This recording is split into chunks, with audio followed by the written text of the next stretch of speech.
welcome to the Narrowing Path, Walking the Spiritual Walk.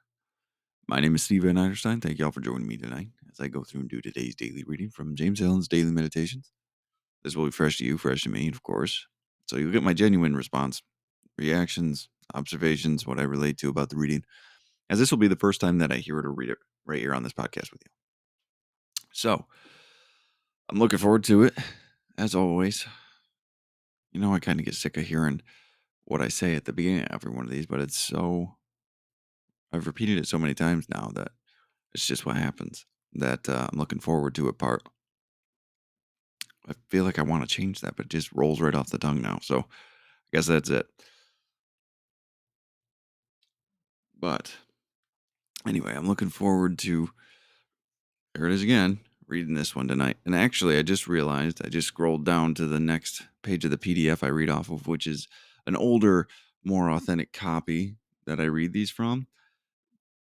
And it actually has a paperclip copied onto it, which is quite interesting, but some of it's blocked off. So bear with me for 1 second. I'm going to grab another copy I have to hopefully line it up for today's reading. So 1 second.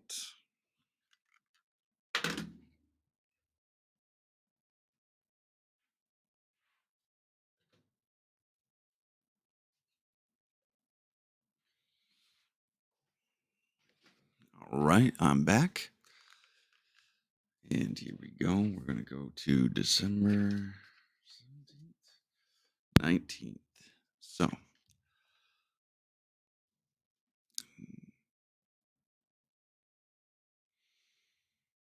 all right, so here we go. Let's just go ahead. I'll read it off of the PDF. That is a more original version.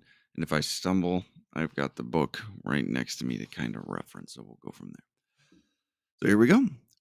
This is December 19th reading from James Allen's Daily Meditations.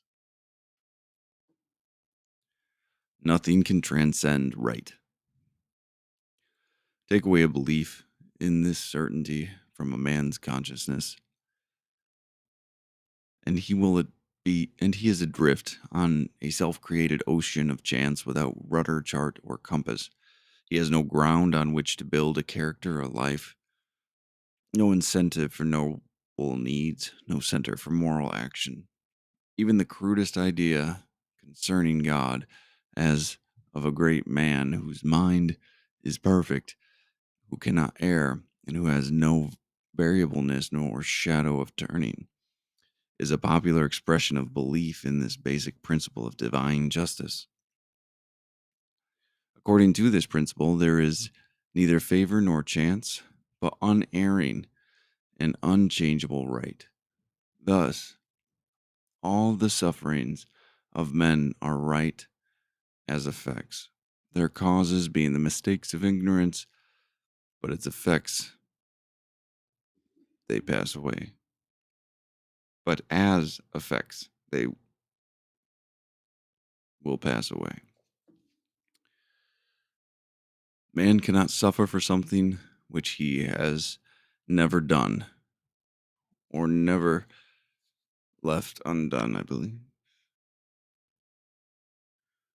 Left undone. For this would be an effect without a cause. All right. Okay, didn't really need the book too much there. But this was interesting. Nothing can transcend what's right. I believe that. That opening line, nothing can transcend right. There's nothing higher than doing right. There's nothing more noble to pursue than to live righteously. There's nothing above it, because that's as close as we can get to being of God, to being as close as possible to God, is to live righteously, which is to live by spiritual discipline, principle, and law.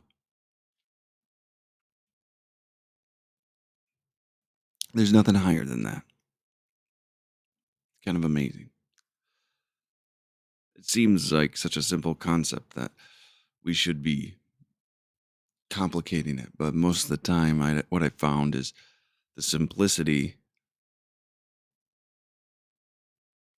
usually is closer to the truth at the end of the day. So, take away.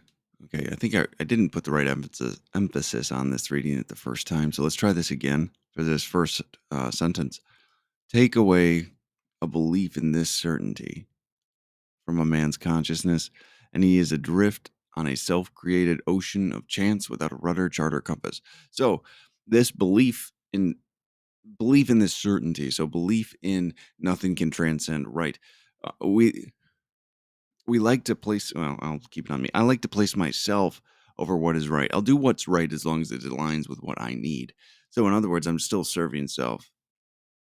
I'm still serving what makes me comfortable. I'm still serving what's going to do best by me. I am extremely selfish and self-centered. I can even cloak my own spirituality. I can even cloak my own selfish and self-centeredness in spirituality because it's the right thing to do, because it's this, because it's that. But the reality is, I'm doing it for the complete wrong reasons. And now sometimes what James Allen talks about a lot is changing the action so you can see the thinking. Then you can change the thinking to see the intention. Then you can purify your intention, purify your soul. What a man thinks in his heart, so is he. Right? I think that's the line. So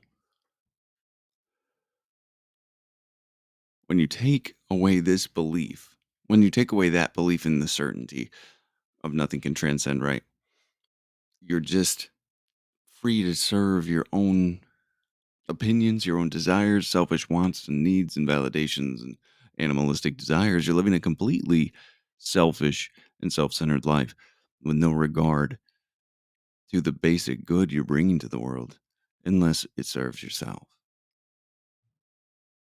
I love that. Self-created ocean of chance without rudder, chart, or compass. You're just drifting, aimlessness, listlessness. It's a vice. Really, it's a character defect people love because I did, and I loved it because it let me be free of commitment and obligation. I had to sacrifice nothing.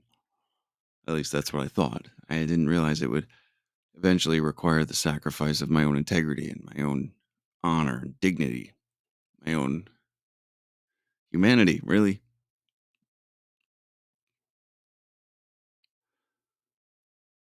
I was not much of a man for a long time because of that. To serve myself and myself only is a hellish way to live at the end of the day.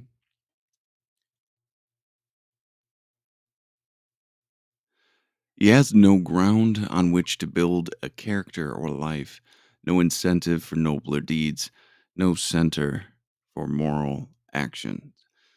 What drives us to be better then? To live, to serve ourselves better, to desire more for ourselves, to gratify our own selfish desires more? That's not really the greatest motivator because when you find hopelessness and desperation in the pursuit of your own pleasure filled life, this doesn't work that well.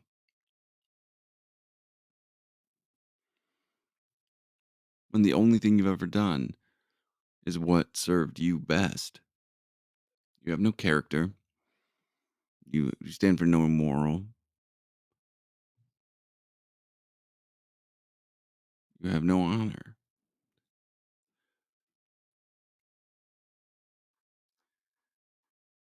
Those are very strong terms,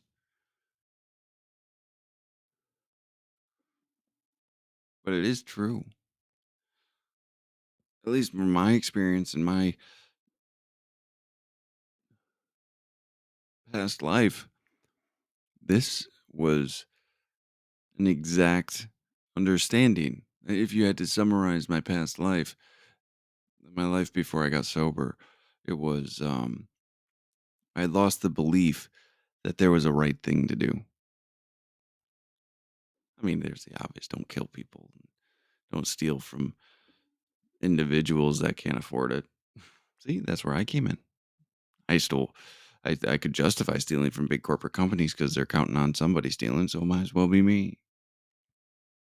That person has plenty of money. Look at the amount of cars they have, or look at the clothes they wear. They don't need this money. They don't need this thing. That's what I do when left to my own devices. When I lose faith and lose belief in the understanding that righteousness and the right doing is the ultimate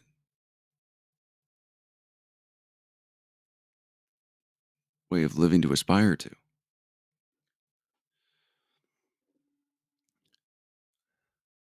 really is a drifting boat in the sea of self-serving nature. Even the crudest idea concerning God as a hold on, let me read this again. Even the crudest idea concerning God as of a great man whose mind is perfect and who cannot err and who has no variableness nor shadow of turning is a popular expression of a belief in the basic principle of divine justice. It's interesting the words he uses here. Even the crudest idea concerning God. So the crudest idea concerning God is that God is a great man with a perfect mind. That is the crudest idea, James Allen says, which is which was my understanding for a very long time. People talk about Sky Daddy or a man in the clouds with a big white beard and blah blah blah blah. That's where I was for a long time. My conception and understanding of what God is now completely different. And I agree that is the crudest idea concerning what God is. This is the most basic, boiled down version of it. But it can work. I like how he equates even the most crude idea of God to the basic principle of divine justice. Because you think about it, if God is this crude idea we're talking about, this simplistic, chewable idea, maybe is a better way to say it, is just a man with a perfect mind. So everything he does is perfect. Therefore, that's a manifestation of divine justice. I agree. I absolutely see that perspective, and I agree with that understanding. It's a description of what it would look like. Not necessarily what it is, though, in my opinion. According to this principle, there is neither favor nor chance, but unerring and unchangeable right. Thus, all the sufferings of men are right as effects, and their causes being the mistakes of ignorance, but as effects they will pass away.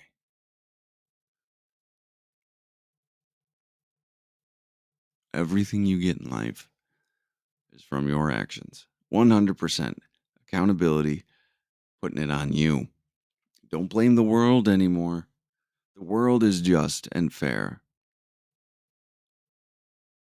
Your suffering has everything to do with you and not your circumstance. It might seem insane.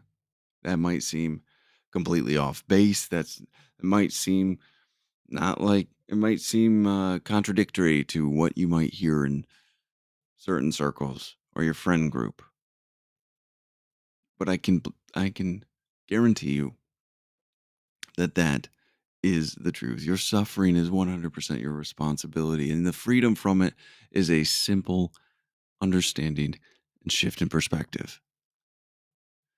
The mistakes of ignorance he talks about in here, that is the root of all sin and all suffering. The lack of understanding and perspective. But contempt prior to investigation, as so many say, will keep a man in everlasting ignorance. I believe that. Then we continue to make the same mistakes over and over again, believing that it's just the world having a problem with me, not possibly not how I'm interacting with the world. Now, the closing line, man cannot suffer for something which he has never done or never left undone, for this would be an effect without a cause. There is something there every single time. You can find what you were responsible for, where your sins were, where your errors of thinking were when you come to some suffering in your life.